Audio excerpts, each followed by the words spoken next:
Hey, happy Tuesday to you, Husker Nation. How's everybody doing? As we do Husker headlines here today on Red, White, Corn Sports Headline Tuesdays. A couple different things we'll talk about. We'll breeze through them about 10 minutes or less, give you everything you need to know, and then we'll be back Thursday just in time to preview. I think it's Northern Iowa we're playing this week, which is a lot different than the opponents we've had weeks 1 and 2. So you won't want to miss that either. So to make sure you don't, go ahead and press that subscribe button now, so that way you won't miss that content when it drops. Now, just to put a bow on top of the Colorado thing. I mean, I know we're still all riding our high from kicking their butt this past Saturday. Here, get your get yourself a shirt. All right, 2024 Culture War champs, Nebraska 28, Colorado 10. Okay, and a clash of two different cultures in college football, two different coaching styles, different cultures. We get the last laugh. Like I said in the previous video, we get the last laugh there. Remember, whether you were there at the stadium and had the time of your life, I'm jealous of everyone who got to be there, or you're at home and you lost your voice as well, just like me. Get yourself this shirt to always remember that night. Okay, headlines for this week, guys. Headlines for this week. Couple different things. Running back rotation seems to have settled down. Um, it looks like even with the new release depth chart, it's going to be the Dante Dowdell and Ramir Johnson show.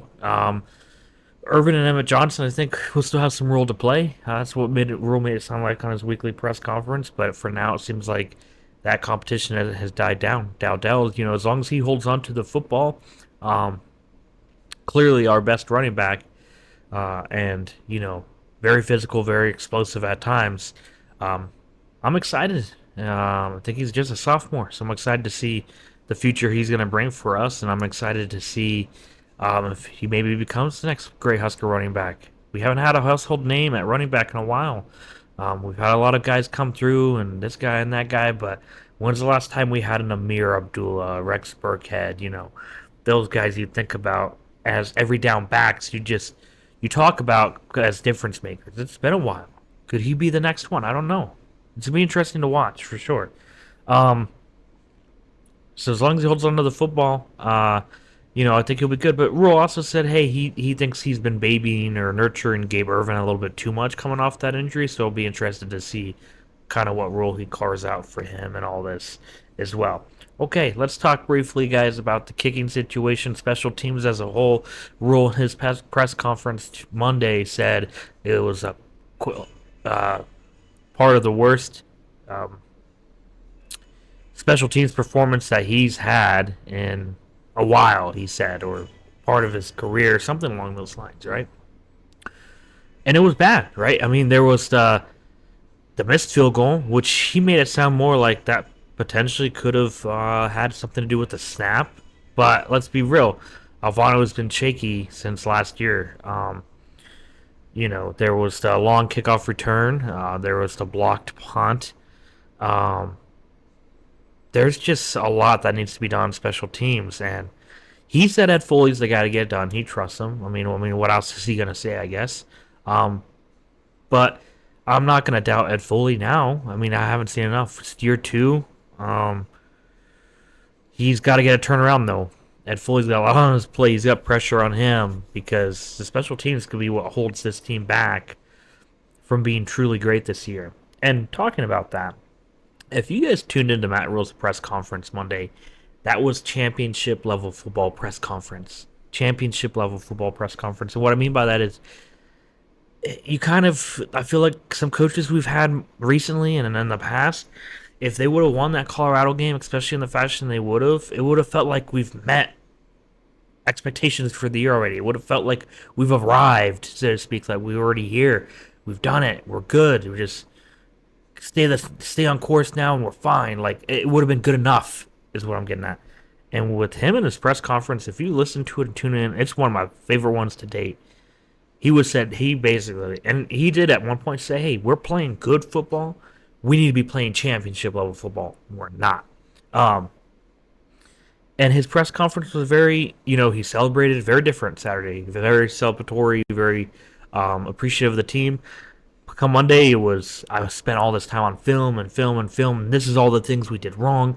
He had a lot of praise for Dylan still and said that defense is, or the rest of the offense is not matching his intensity, not matching his reliability, basically not matching him, which speaks volumes to him as a true freshman. So to me, in real time, watching a lot of the stuff, I thought maybe, hey, Dylan just underthrew one. Dylan, underthrew a few passes. Is not. I guess the way Rhule sees it on tape is the receivers aren't doing their job. So that's interesting. Um, we gotta if you haven't checked out that press conference from Monday, the whole tone and the way it was just like, hey, this isn't good enough. Everyone's still on cloud nine from this Colorado win, and now from him, his tone is like, hey, this is good enough. We should have been done so much better, and we need to get better. And if we play like this, it's not good enough. Like that's what you get from a coach who's priming a team to make a championship run. I'm not saying it's this year or next year, but in the near future, like this is the culture he's building is incredible. It's what we need. For the press conferences today, you get Tony White, who basically said, "Hey, we've been because we ran no blitz against UTEP, and then we ran unblitz meaning rushing more than four guys, right? And then we ran, the Big Ten's least amount of rushes or blitzes, I mean, against Colorado. So across the whole week, we still ran a very low blitz percentage against Colorado, meaning rushing more than four guys. He said that's by design. He said Rhule going back way last year, at the end of last season, said, hey, next year I want us to be able to get to the quarterback with four more consistently. Let's not blitz. Let's rush four and let's get it done.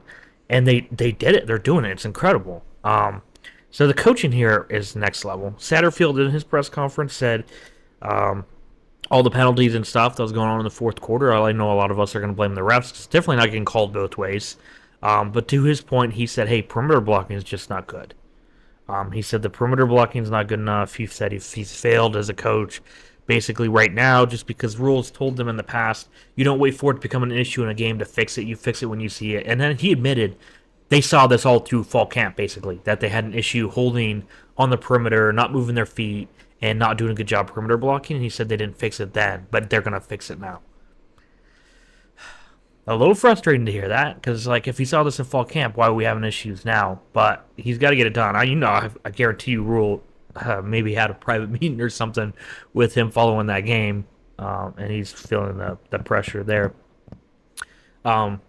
So we'll be back.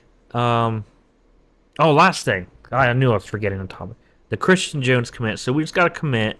4-star linebacker. 6'5", I believe. Let me double check this, guys. So we're talking 6'5".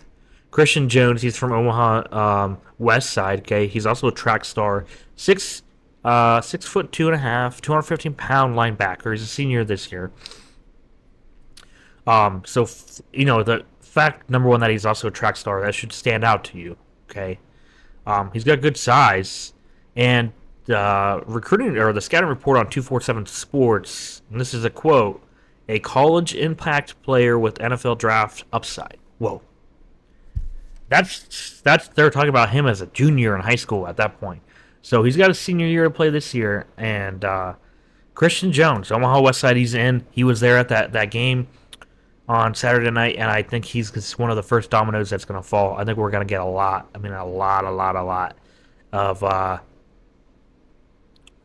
of recruits because of the performance in that game and the show we put on the field. So incredible. Omaha West Side, again, 4-star linebacker Christian Jones is in. Okay, guys. If you haven't at this point, please, again, like and subscribe to the channel. We got to grow it. 26 subscribers. What are we doing?